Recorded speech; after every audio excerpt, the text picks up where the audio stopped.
इस वीडियो में हम बात करेंगे हड़प्पा सभ्यता से संबंधित कुछ महत्वपूर्ण स्मरणीय बिंदुओं के बारे में। तो जो पहला पॉइंट है कि स्वतंत्रता प्राप्ति के पश्चात जो सर्वाधिक हड़प्पा स्थल हैं वह गुजरात में खोजे गए हैं, यह प्रश्न पूछा गया है। इसके अतिरिक्त जो दूसरा बिंदु है कि लोथल और सुतकोददा सिंधु सभ्यता के दो बंदरगाह थे। ये दोनों गुजरात और भाड़ोच के निकट स्थित हैं। तो ये दोनों बंदरगाह नगर थे। जुते हुए खेत और नक्काशीदार ईंटों के प्रयोग का साक्ष्य कालीबंगा से प्राप्त होता है। मोहनजोदड़ो से एक नर्तकी की कांस्य प्रतिमा मिली है। तो इसीलिए इसे कांस्य युगीन सभ्यता भी कहते हैं, क्योंकि मोहनजोदड़ो से एक कांस्य प्रतिमा प्राप्त हुई है।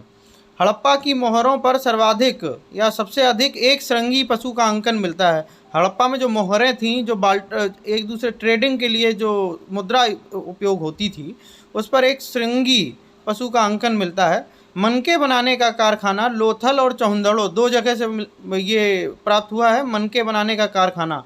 आगे देखते हैं कि सिंधु सभ्यता के लोगों ने नगरों तथा घरों के विन्यास के लिए ग्रिड पद्धति अपनाई थी। ग्रिड पद्धति मतलब एक दूसरे को एक सीधी रेखा पे काटती थी।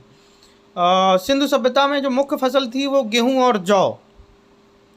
इसके अतिरिक्त सैंधववासी मिठास के लिए शहद का प्रयोग करते थे। उस समय चीनी या गुड़ का तो ज्ञान नहीं था, तो इसलिए सैंधव सभ्यता में लोग मिठास के लिए शहद का उपयोग करते थे। रंगपुर और लोथल से चावल के दाने मिले हैं, जिससे धान की खेती होने का प्रमाण मिलता है। चावल के जो प्रथम साक्ष्य हैं वो लोथल से ही मिले हैं। जो डेक है, जो बंदरगाह था लोथल का, वहाँ से ही चावल के प्रथम साक्ष्य मिले हैं। कालीबंगा, लोथल और सुतकोददा से सैंधवकालीन घोड़े के अस्थिपंजर मिले हैं। ये तीन नगर हैं जहाँ से घोड़े के अस्थिपंजर मिले हैं, कालीबंगा, लोथल और सुतकोददा।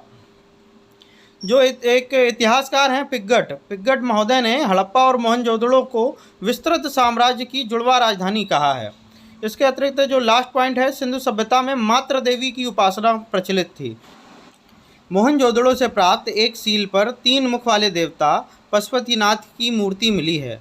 उनके चारों ओर हाथी, गैंडा, चीता और भैंसा विराजमान है। यह प्रश्न पूछा गया है कि पशुपतिनाथ मूर्ति के आसपास कौन कौन से जानवर चित्रित हैं। तो हाथी, गैंडा, चीता और भैंसा विराजमान है।